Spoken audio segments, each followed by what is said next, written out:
Listen and learn about the future of Social Security. What is the future of Social Security and how has the country's economic crisis affected ethnic older adults? Also learn about the current state of Social Security from experts and some of their personal stories. We have with us here members of our panel: AARP Board Member Fernando Torres Gil, AARP Senior Vice President for Policy and Strategy Cheryl Mattheys, and AARP Volunteer Jerry Goncalves. Let's listen to what they have to say about the future of Social Security. Ask ourselves, how are ethnic minority racial groups doing vis-a-vis their economic security? And the short answer is not very well. The second question, to what extent might they be in need of programs such as Social Security, Medicare, Medicaid, SSDI? And the data shows increasingly they are heavily dependent on these programs. And I'll just give you a couple of teasers. We'll go through it later on. One of the great advantages now at this stage in an interest in these issues is we have lots of data. And in fact, I have some data from my research programs at UCLA, but just to give you just a couple of teasers, California seniors count on Social Security benefits to a great extent. There are roughly 84% of California's residents 65 and over received a Social Security check in 2011. Social Security accounts for 52% of the typical older California's income. If we look at it in terms of the private sector, the business community, Social Security provides roughly $67 billion in benefits to all Californians, and that's a big part of our capital. Medicare, I think we can pretty well guess that all older Californians are dependent on that program. But if we break it down, it's just some interesting tidbits of information for the Asian Pacific Islander community.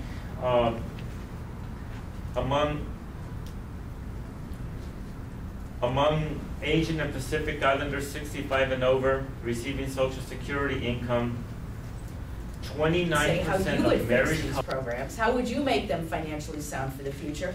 And you can put it online if you want to, and with one click you can get right through to your member of Congress, the presidential candidate, or the candidate for Congress, and tell them. And it's a way to use the power of the individual combined to make elected officials and candidates for office understand that their constituents or would-be constituents care about these issues, have opinions, and to start to make them accountable instead of having these discussions behind closed doors in Washington, D.C., which is where, we had a super committee, it was 12 senators sitting behind closed doors trying to cut deals. This is a way to say, let's talk about what this is, let's talk about what it means. Fernando mentioned, how many people rely on Social Security, which was only supposed to be 40% of your income replacement. And there are lots of people who rely on it for 100% of their income.